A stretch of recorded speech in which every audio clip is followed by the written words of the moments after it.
o tempo de cada questão aqui, ó. Repare que nas primeiras questões eu acertei todas, tá? De 136 a 150. Tem uma questão aqui que eu levei 12 minutos, mas repare que a maioria das questões eu levo 1, 2 minutos, tá?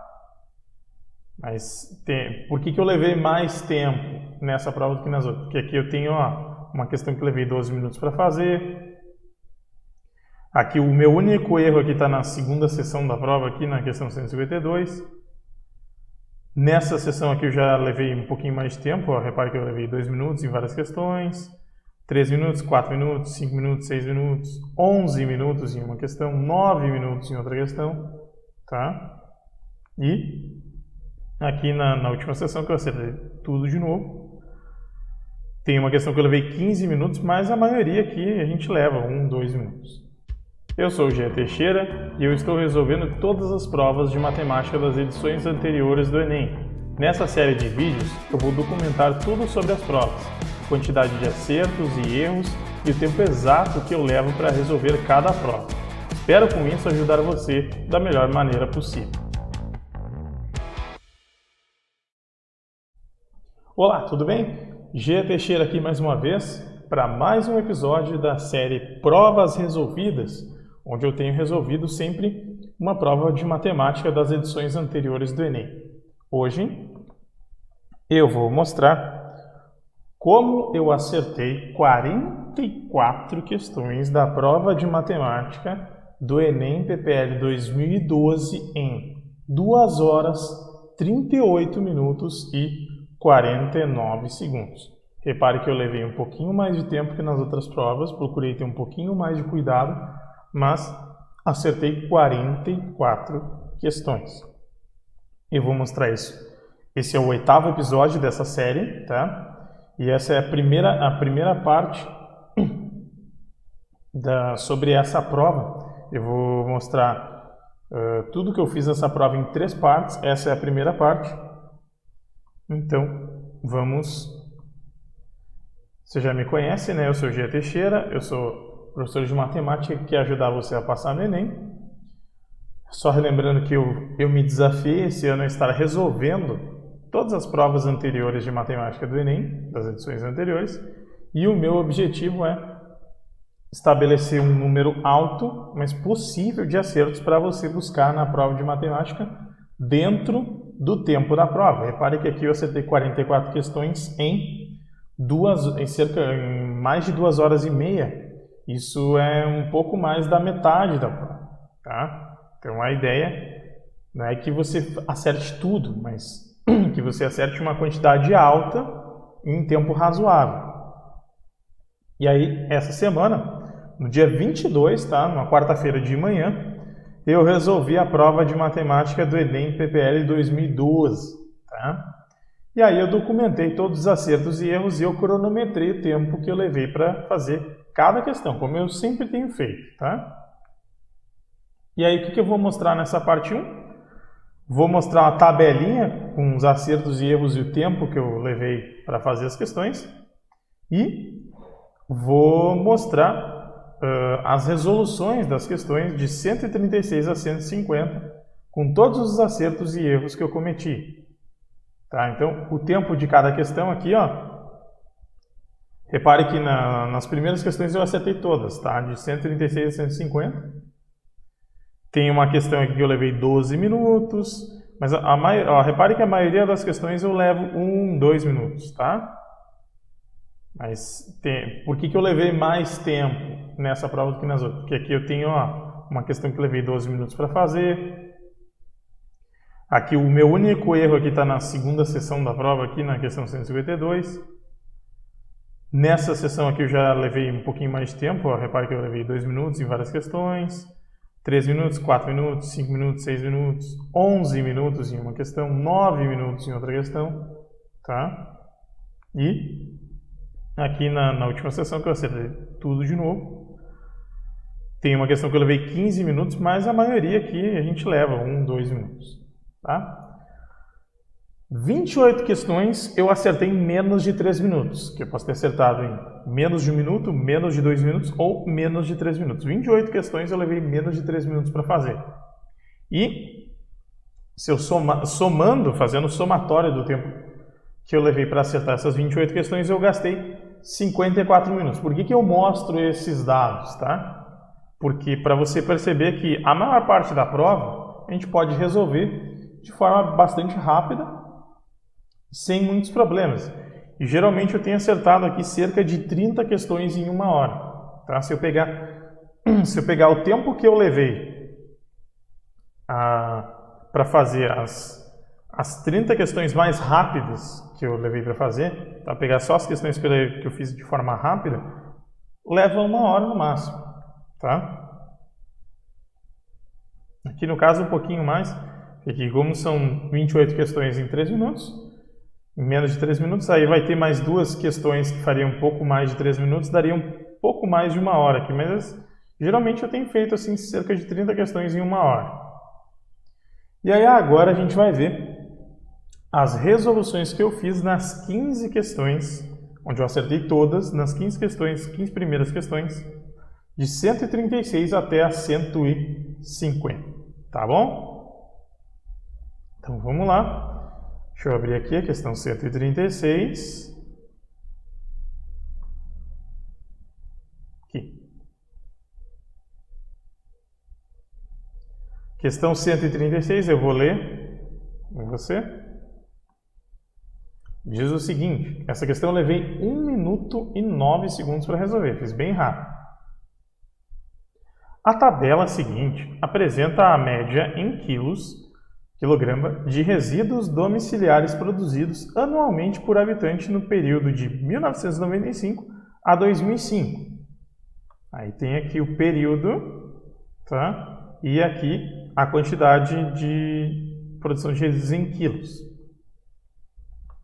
Se essa produção continuar aumentando, mantendo o mesmo padrão observado na tabela, a previsão de produção de resíduos domiciliares por habitante no ano de 2020 em quilos será... Aí o que tinha que fazer? Ó, eu estou aumentando aqui, ó, 460 para 500 eu aumentei 40. Aqui eu aumentei, está sempre aumentando 40 a cada 5 anos. Então, de 2005 para 2010 eu vou aumentar 40, vai ser 580. 2015 vou para 620. 2020 vou para 660. Resposta letra C. Tá? Simples assim. 1 minutinho aqui para fazer essa questão. Vamos para a próxima. 137, também é uma questão que eu fiz bem rápido.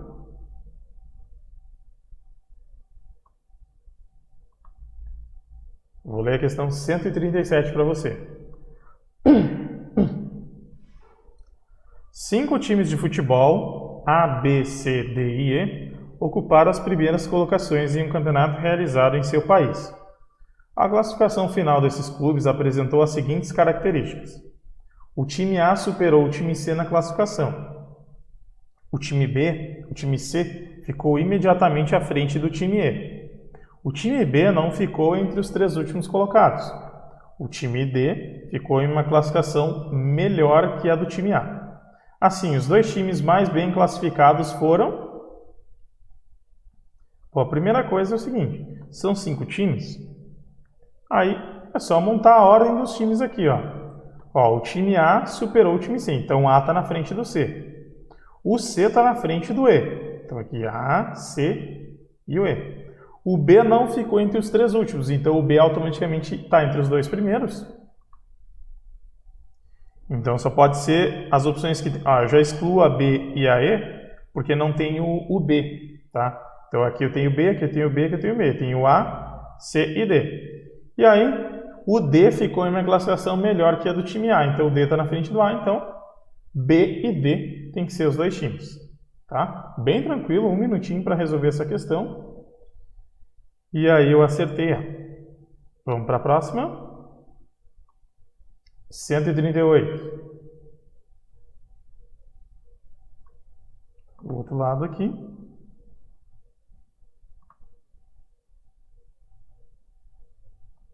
Questão 138, essa aqui eu levei 12 minutos e 3 segundos para fazer. Vocês vão ver como ela era complicada. A figura apresenta a eficiência, a vida útil, 1000 horas, e o preço médio, em reais, dos modelos de lâmpadas mais usados em residências. Aí está aqui, ó. Tem incandescente, as lâmpadas mais usadas em residências, tem incandescentes, halógenas, fluorescentes compactas e as LEDs. Aqui está a eficiência, aqui, ó, 12, 20, 80, 60, 80. A vida útil, em 1000 horas, então seria 1.000, 4.000, 8.000, 6.000, 40.000. E o preço médio, em reais, R$13, R$10, R$6, R$13 e R$130. Considere que para iluminar dois ambientes com a mesma eficiência, é necessário que ambos tenham a mesma quantidade de lúmenes por watt, independentemente da quantidade de lâmpadas. Considere também que a relação custo-benefício de qualquer uma dessas lâmpadas é dada pela razão entre o preço médio e a vida útil em 1000 horas.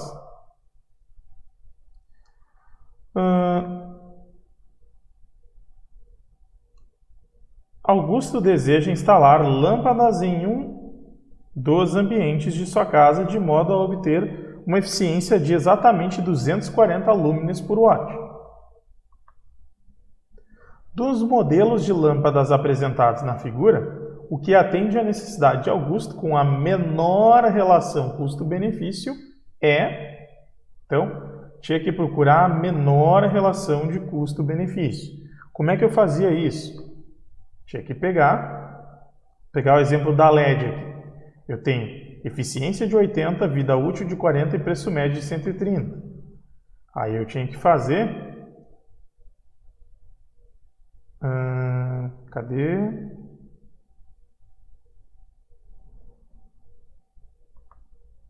Ele quer 240 lúmenes. Então eu tinha que pegar o 80, multiplicar por 3, porque 80 vezes 3 é 240. Tá? Então, são 3 lâmpadas que eu ia usar. Cada uma delas custa R$130, tá? Então, porque o que eu ia saber? O custo-benefício. Então, é o custo sobre o benefício. O benefício qual é? O benefício ele diz que é a vida útil. Está aqui, em 1000 horas. O benefício aqui era 40. O custo é 130 por lâmpada, mas ia precisar de 3 lâmpadas. Então, eu ia fazer 130 vezes 3 vezes 40, só para descobrir a da LED. Aí aqui ó, você vê que eu cortei os zeros aqui, 13 vezes 13 é 39 sobre 4. E aí tinha que fazer isso com todas as lâmpadas aqui e ver qual a menor relação custo-benefício. E aí a gente percebe que a menor relação aqui, ó, fazendo todas as contas, ia dar 39 por 4, aqui ia dar 30 redondo, aqui ia dar 18 sobre 8, que é a mesma coisa que 9 quartos. Aqui ia dar 60 redondo. E aqui dá 26 sobre 13. E aí, a gente, fazendo a comparação aqui, a gente percebe que o menor número aqui é 9 quartos. Então, a menor relação custo-benefício... Por que eu demorei um tempão? Porque eu fiquei tentando entender o que é a menor relação custo-benefício. Menor relação é o menor número aqui que eu achava. E aí deu a letra C. Fluorescente, então era a questão que tinha que fazer bastante conta, ó, fiz as contas aqui no cantinho, aqui até, para achar esses valores, tá?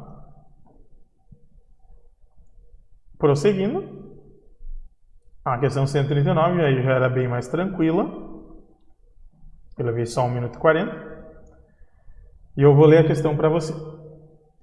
Questão 139. O consumo de energia elétrica nos últimos meses na casa de uma família é mostrado nas seguintes tabelas.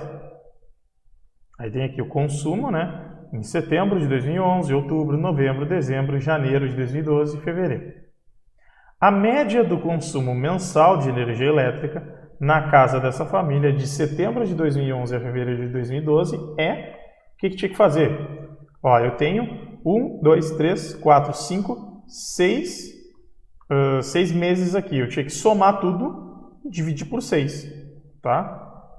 Então, ó, repare que eu levei 1 minuto e 40, tá? Não é uma questão tão rápida de fazer, mas também não é tão demorado, porque o que tinha que fazer aqui era somar, tá? E aí você tem que saber somar bem rápido aqui, e depois, se você tiver uma habilidade boa de fazer divisão, como eu tenho uma habilidade de fazer as 4 operações bem rápido, somei tudo aqui, dividi por 6 e deu 282 ali, exatamente 282, tá? Então, só tinha que somar e dividir. Média é isso, soma tudo e divide, tá? No caso aqui, média aritmética.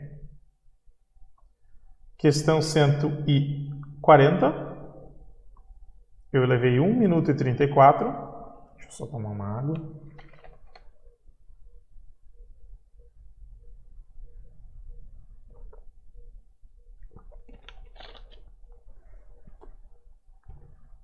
Questão 140, eu levei 1 minuto e 34. De novo, outra questão que eu fiz bem rapidamente. A noz é uma especiaria muito apreciada nas festas de fim de ano. Uma pesquisa de preços feita em 3 supermercados obteve os seguintes valores. No supermercado A, é possível comprar nozes a granel no valor de R$ 24,00 o quilograma.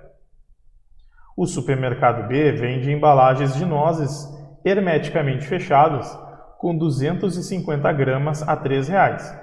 Já o supermercado C vende nozes a granel a R$ 1,50 cada 100 gramas. A sequência dos supermercados, de acordo com a ordem crescente do valor da noz, é... Então, tinha que se ligar aqui que era crescente. Ó, a letra A tem um valor de R$ 24,00 a noz, o quilograma. A B era R$ 3,250 gramas. 250 gramas é 1/4 de 1 quilo. Então, se eu multiplicar 250 por 4, eu vou ter 1 quilo. 3 vezes 4 é 12. Então, o B é bem menor do que C. Eu coloco tudo na medida de 1 quilo, tá? Ó, 24, o B aqui é 12. E aí o C vende nozes a 1,50 para cada 100 gramas. 100 gramas, aí eu faço vezes 10. Então, 1,5 vezes 10 dá 15. E aí aqui, ó, a ordem crescente é B, C e A. 12, 15 e 24, letra C. Tá? Questão tranquilinha de fazer também. Não tinha muito mistério. 141. Essa questão eu levei 1 minuto e 21. Outra questão tranquila de fazer. Eu acertei. Acidentes banais como escorregões, quedas e tropeços se tornaram a segunda maior causa de morte na humanidade. A tabela a seguir mostra alguns tipos de acidentes e sua incidência em milhares no ano de 2009 nos Estados Unidos da América. Aí tem os tipos de acidentes, andando a cavalo, andando de bicicleta, acidentes na cama, acidentes da piscina, acidentes do banheiro, jogando futebol. E aí tem quantos acidentes em cada um dos tipos. Aqui 80, 400, 500, 160, 400, 200. Considerando os dados apresentados, a média de machucados em 2009 em milhares nos Estados Unidos foi igual a, repare que aqui, sua incidência em milhares, tá? Então, esses números aqui são 80 mil, 400 mil, 500 mil. E aí, o que tinha que fazer? Aí, ele já pediu a resposta em milhares, tá? Então, de novo, média, soma tudo, repare que eu somei aqui mesmo, tá? Soma tudo e divide de novo por 6, ó. Deu 1.740, dividido por 6, deu exatamente 290. Resposta letra C. De novo, habilidade de soma e divisão. Tendo isso aqui, 1 minuto e meio ali, tu resolve tudo. Fiz 1 minuto e 20 e acertei. Sem pegadinha, sem nada. Próximo, 142, eu já levei mais de 2 minutos, mas igual, tempo bom para resolver. Questão 142. Também acertei. Mais para cá. O Brasil é um dos maiores produtores de leite do mundo.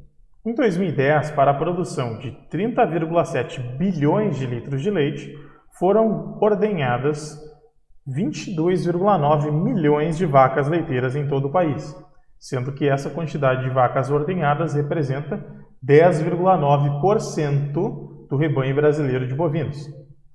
Nessas condições, o número que mais se aproxima da quantidade de bovinos em 2010, em milhões de unidades, é... O que eu fiz aqui? Ó,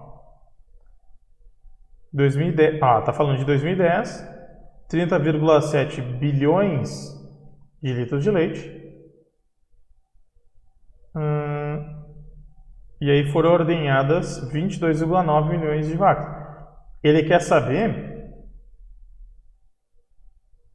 sobre a quantidade de bovinos. Então, o 30,7 aqui eu nem vou usar. Aqui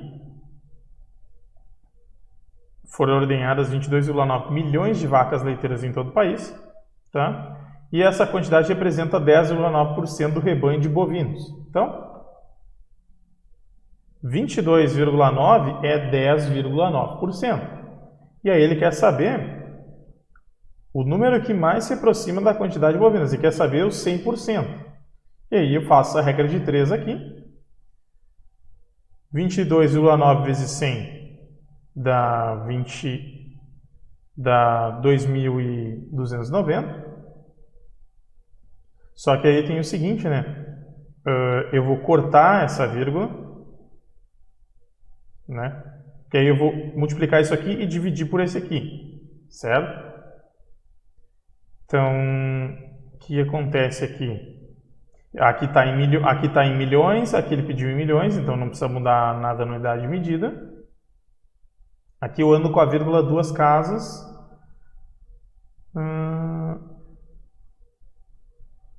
Deixa eu ver por que eu acrescentei aqueles zeros ali. Ah, tá, por causa da vírgula. Tá? Então, faço a divisão aqui, ó. No caso, a divisão de... Eu tenho que andar 3 casas com a vírgula, então são 2 zeros aqui. Esse último zero eu coloquei porque aqui vai a vírgula, tá? Depois do 210. Mas então é 22.900 dividido por 109. Tá? Tem que saber lidar com zeros e vírgula aqui.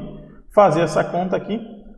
Aqui eu cheguei no 210, aí eu nem continuei a conta. Tá? Eu vi que aqui ia dar resto 10, então eu vi que ia dar isso aqui, dá mais ou menos isso aqui. 210,09. Repara que ele fala em aproximada, quantidade aproximada, então não tem, é só saber fazer a regra de 3 e fazer a divisão direitinho aqui. Tá? E aí eu levei 2 minutos e 18, fiz bem tranquilo, não tinha muito mistério aqui. É só saber fazer divisão com vírgula mesmo. Questão 143. Levei 2 minutos e 5, dá para arredondar para 2 minutos, né? Também é uma questão bem tranquila. Está do outro lado aqui da prova. Questão 143. O Ministério da Saúde acompanha com preocupação a difusão da tuberculose no Brasil. Um sistema de vigilância baseia-se no acompanhamento sistemático das taxas de incidência dessa doença nos estados. Depois de credenciar alguns estados a receberem recursos, em 2006, passou a ser de grande importância definir prioridades para a alocação de recursos de combate e prevenção, levando em consideração as taxas de incidência para os anos de 2000 e 2004, conforme o quadro seguinte. Aqui, ó, 2000 e 2004 aqui. As taxas de 2000 e 2004. E aí, se a prioridade na distribuição de recursos for dada ao estado que tiver maior aumento absoluto em suas taxas de incidência, ela será dada para... Repara que eu marquei aqui os que diminuíram. Amazonas diminuiu, Goiás diminuiu, Rio de Janeiro diminuiu e São Paulo diminuiu. E aí eu já cortei Amazonas e Rio de Janeiro. Pernambuco, Minas Gerais e Amapá aumentaram. O que mais aumentou foi o Amapá. Então a letra A é a resposta. Tá? Aumento absoluto aqui, não é percentual. Se fosse percentual, teria que ter um cuidado aqui. Mas como ele falou absoluto, é só fazer a subtração aqui da taxa de incidência em 2004 pela taxa de incidência em 2000.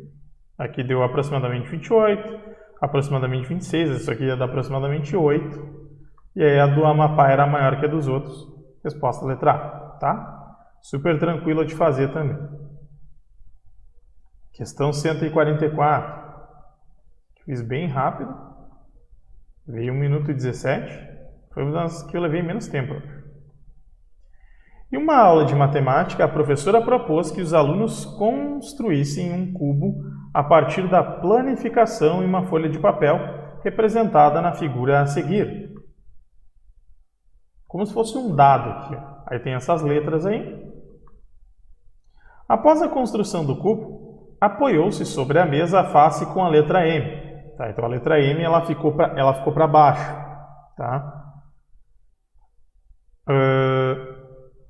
Aliás, ou para baixo ou para cima, tanto faz. Tá? As faces paralelas deste cubo são representadas pelos pares. Aí é o seguinte, o que é face paralela? São as faces contrárias. Ó, eu tenho a face de baixo e a de cima. Eu tenho a face do lado direito e do esquerdo. Eu tenho a face que está na frente e que está atrás. Tá? Se você pensar num dado, você consegue ver isso. Aí tu tem que imaginar aqui, ó, pensa na face M, tá? E aí a face N, E, B e R vão contornar a face M. Então a face paralela a M aqui é o E. Então eu tenho que ter o ME. O ME tem que aparecer. Aqui eu já fui excluindo as alternativas que não faziam sentido, tá? Por exemplo, E e E não faz sentido, porque eu tenho que ter E e M. Ó, esse aqui tem EM, mas aqui tem... esse aqui não tem o EM, então já excluía. Esse aqui não tem o EM, já ficava excluído. E esse aqui também não tinha o EM, tá? Aqui tem o EM, aqui tem o EM, só que aqui tinha o EN, que não fazia sentido, tá? No caso aqui eu botei as três faces aqui, ó, os três pares, EM, BN e EE, que seria a letra C, tá? Questão puramente visual, tá? De planificação, e aí tem que saber visualizar a coisa fechada, tá? Visualizar o cubo com as suas faces bem fechadas, tá? Vamos para a questão 145. Também levei menos de 2 minutos. Veio 1 minuto e 47. Uma churrascaria cobra no almoço R$12 por pessoa. Após as 15 horas, esse valor cai para R$9. Estima-se que o custo total de um almoço seja de R$7 por pessoa. Em média, por dia, almoçam na churrascaria 1.000 clientes, sendo que 3/4 deles comparecem até as 15 horas. Qual o lucro médio por dia da churrascaria? Então, o que eu fiz aqui? Tem 1.000 clientes, 3/4 comparecem às 15 horas. O que é 3/4 de 1.000? Eu já sei que é 750, tá? Aqui eu já tenho essa noção aqui bem apurada de frações, mas se não soubesse, faria 3 vezes 1.000 dá 3.000, dividido por 4 daria 750. Então, 750 comparecem até as 15. Até as 15, o valor é R$12. Então, eu fiz 750 vezes 12 e deu 9.000. O resto dos 1.000 clientes é 250. 250 vai depois das 15, vão pagar R$9, tá? Então eu fiz 250 vezes 9, deu 2.250. Somando isso aqui deu 11.250. Só que fala que o custo do almoço é de R$7. Como são 1.000 clientes, 7 vezes 1.000, 7.000. E aí tinha que subtrair 11.250 por 7.000, dá 4.250, tá? Eu fiz bem rápido porque eu consigo fazer essas contas aqui rapidamente, mas eu acho que essa questão tinha certas complicações, tá? Porque tinha bastante coisa para pensar. Tinha que pensar aqui nos o que são 3/4, tá? Achar os 750, por consequência o outro seria 250, multiplicar esse aqui por 12, multiplicar por 9, somar os resultados, depois multiplicar 7 por 1.000 ia dar 7.000 e depois diminuir. Então tinha bastante coisa para fazer aqui eu consegui fazer bem rapidamente, mas seria uma questão que possivelmente você levaria um pouquinho de tempo para fazer, certo?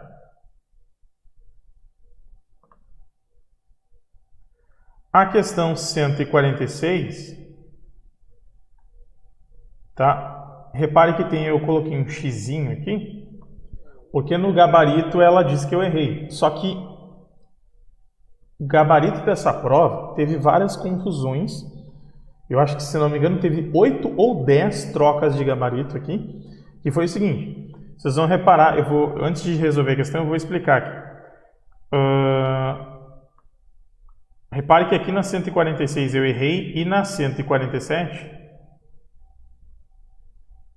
Está aqui embaixo? Não.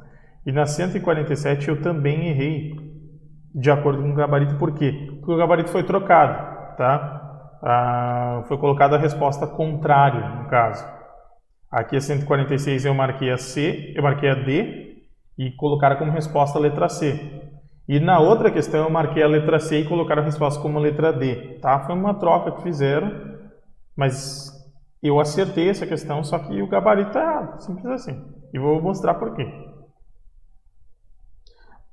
Questão que eu fiz bem rápido, 2 minutos e 18, tá?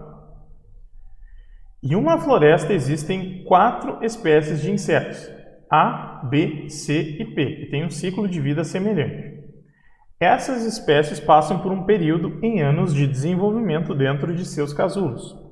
Durante uma primavera, elas saem, põem seus ovos para o desenvolvimento da próxima geração e morrem.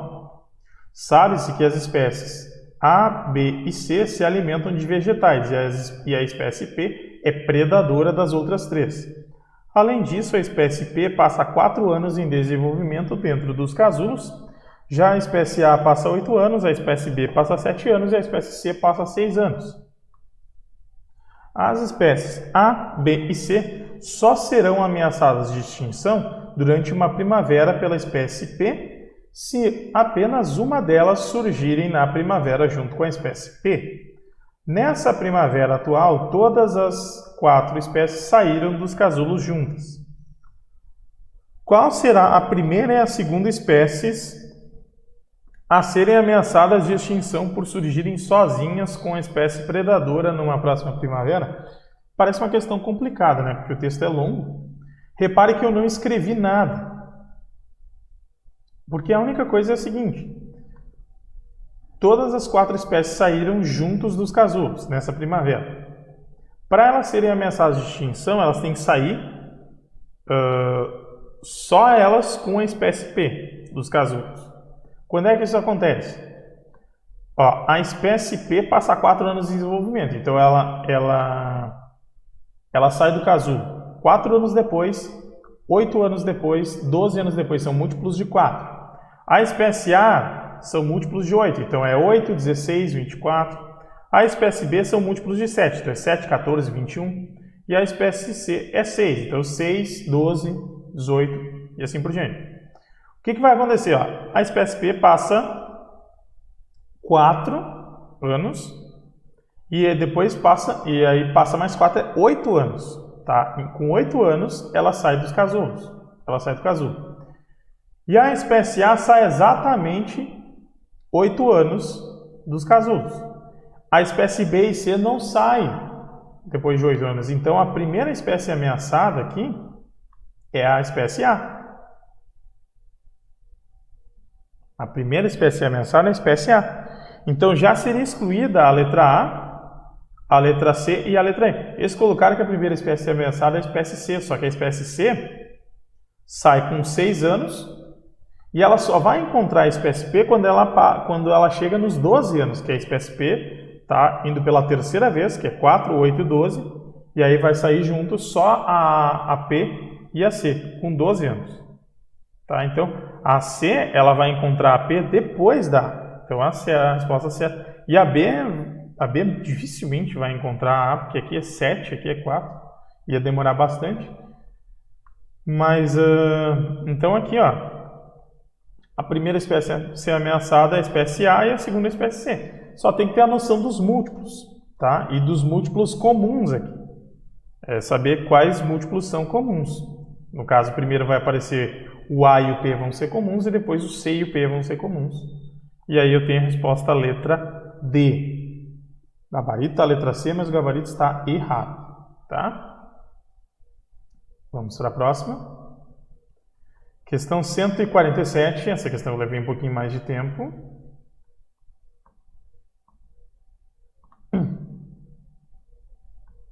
Olha aqui, ó. A questão 147 eles marcaram a letra D no gabarito e eu marquei a letra C aqui, que é a certa. Tá? Então houve essa troca. O gabarito está errado aqui. Um reservatório de uma cidade estava com 30 metros cúbicos de água no momento em que iniciou um vazamento estimado em 30 litros por minuto. Depois de 20 minutos, a partir do início do vazamento, uma equipe técnica chegou ao local e gastou exatamente 2 horas para consertar o sistema e parar o vazamento. O reservatório não foi reabastecido durante todo o período que esteve com vazamento. Qual foi o volume de água que sobrou no reservatório em metros cúbicos no momento em que parou o vazamento? Então, o que a gente vê aqui? Tem um vazamento de 30 litros por minuto. 30 litros é 30 decímetros cúbicos. E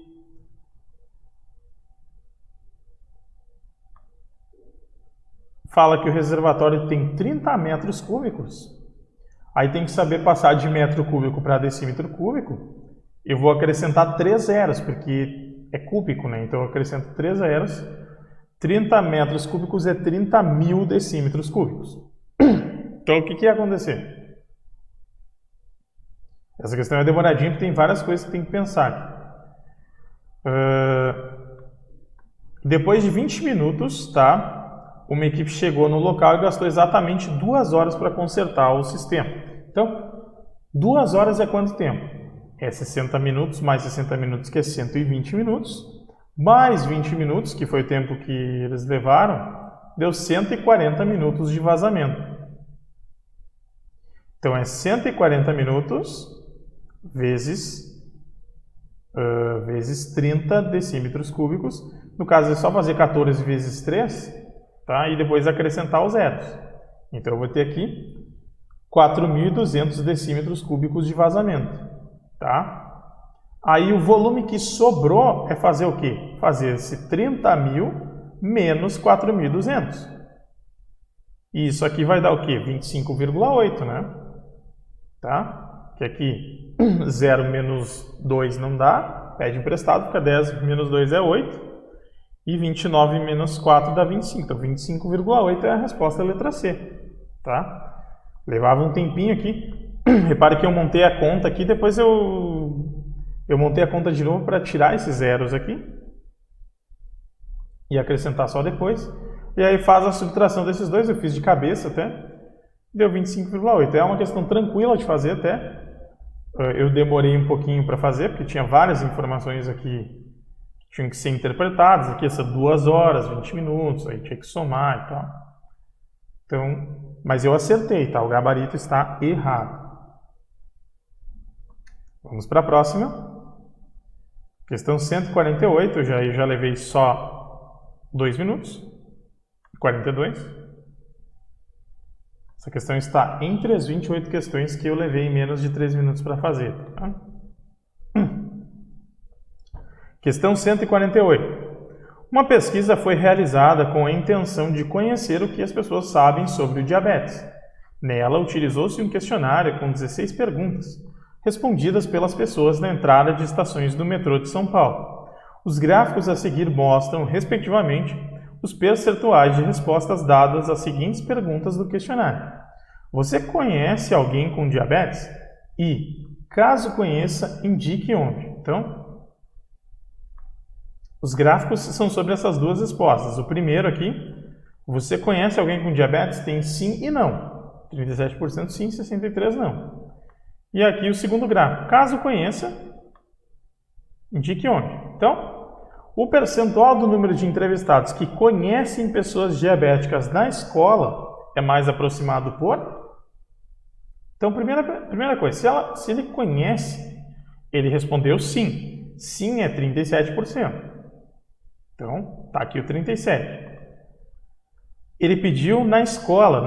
A porcentagem da escola é 15, desses 37%, 15 deles responderam na escola. Então, repare que o gráfico aqui já deu até, tá mais ou menos da mesma cor. Então, tem que fazer o quê? 37 vezes 15 dá 555. Isso aqui, como é porcentagem, tá? Seria 0,0555, que vai dar, o mais próximo é o quê? É 6%, tá? Aqui eu ainda demorei um pouco, porque eu fiquei pensando assim se estava certo, porque isso aqui ainda está longe dos 6%, tá? Isso aqui seria 5,5%, né? 5,55%. Está meio longe dos 6% ainda, mas é isso aqui mesmo, tá? O mais próximo é a letra A, 6%, que é a resposta certa, tá? Vamos para 149, questão que eu fiz bem rápido. Levei só 1 minuto e 17. Questão 149. Uma coleta de dados em mais de 5.000 sites da internet apresentou os conteúdos de interesse de cada faixa etária na tabela. Na tabela a seguir estão os dados obtidos para a faixa etária de 0 a 17 anos. Então, está aqui o cara que prefere música, blog, serviço web, e daqui as porcentagens das preferências. Aí ele dá uma explicação aqui sobre o que são serviços web, tá? Que são aplicativos, dá aplicativos online, emoticons, mensagens para redes sociais, entre outros. Dá uma explicação sobre a educação aqui, o que aparece na educação. Sites sobre vestibular, Enem, páginas com material de pesquisa escolar. E aí considere que esses dados refletem os interesses dos brasileiros desta faixa etária. De qual faixa etária? Do 0 aos 17 anos. Opa. Selecionando ao acaso, já me indica que é probabilidade, né? Uma pessoa desta faixa etária, a probabilidade de que ela não tenha preferência por horóscopo é... Bom, cadê o horóscopo? As pessoas que preferem horóscopo, em porcentagem, é 9%. 9%. 100% menos 9% é 91%. Então, o que não tenha é 91%. Isso, passando de porcentagem para número com vírgula, é 0,91. Letra E. Tá bem tranquila essa questão. Por isso que eu fiz em apenas 1 minuto e 17 segundos. Então, por fim, a última questão que eu vou resolver nesse vídeo, que eu vou mostrar, que é a questão 150, que eu levei 1 minuto e 25. Também acertei. Questão 150. Deixa eu botar um pouquinho mais para cá. O sistema de numeração romana, hoje em desuso, já foi o principal sistema de numeração na Europa nos dias atuais. Aliás, na Europa. Nos dias atuais, a numeração romana é usada no nosso cotidiano, essencialmente para designar os séculos, mas já foi necessário fazer contas e descrever números bastante grandes nesse sistema de numeração. Para isso, os romanos colocavam um traço sobre o número para representar por que esse número deveria ser multiplicado por 1000. Por exemplo, o número x, com tracinho em cima, representa o número 10 vezes 1000, ou seja, 10.000. De acordo com essas informações, os números MCCV, com traço, e XLII, com traço, respectivamente iguais a... Bom, o M é 1000, o C é 100, 2 Cs daí é 200, então 1200, e o V é 5, tá? Tinha que saber os números romanos, tá? Pelo menos o que cada letra representava. O X representa o 10, tá? Como já aparece aqui. O L representa o 50 e o I representa 1. Tá? Então, o que vai acontecer? Aqui seria, como eu tenho 2C, seria 1205. Tá? Eu até escrevi aqui embaixo, 1205. Como tenho traço, é 1205 vezes 1205 mil. Então, o que eu já excluí aqui? As duas últimas respostas, que são 1250. Então, fica só A, B e C. Esse número aqui, ó, XL, tá? Como o X está na frente, isso aqui é 40, tá? Se fosse LX, aí seria 60. Como é XL, é 40, 43 mil, resposta letra A, tá? Então, bem tranquilo aqui essa questão, levei só 1 minuto e 25 para fazer, e aí estão as 15 primeiras questões resolvidas. Deixa eu voltar para o PowerPoint. Resolvidas as questões, mostradas as resoluções, o que a gente vai ver no próximo episódio, tá? Mas deixa eu ver uma coisa. Tá, aqui no caso é a parte 1, no próximo episódio vai ser a parte 2, mas essa aqui ainda é a parte 1. O que a gente vai ver na parte 2? Eu vou continuar falando sobre como eu acertei 44 questões da prova de matemática do Enem PPL 2012 em 2 horas, 38 minutos e 49 segundos. Eu vou continuar, vai ser a parte 2, e eu vou mostrar a parte 2 do meu desempenho, né, nessa prova. O que eu vou fazer? Eu vou mostrar as resoluções que eu fiz das questões de 151 a 165. Eu já adianto que eu errei só uma, tá? Eu vou mostrar de novo a tabelinha com os acertos e erros, vou mostrar o tempo que eu levei para fazer essas questões, tudo para você ter o melhor desempenho possível na prova do Enem. Deixa eu aparecer inteiro aqui. Então, essas foram as 15 primeiras questões dessa prova do Enem PPL 2012, da prova de matemática. Eu espero que isso ajude você, clareie as ideias de você, do que você precisa fazer nas questões, vendo como eu fiz, das habilidades que você precisa adquirir, e espero que você continue me acompanhando nos próximos episódios, onde eu vou estar apresentando ainda mais sobre essa prova especificamente e depois continuamente resolvendo outras provas e apresentando mais resoluções de questões, apresentando os tempos que eu levo para resolver e dando várias dicas sobre as provas de matemática do Enem. Então, grande abraço e até a próxima!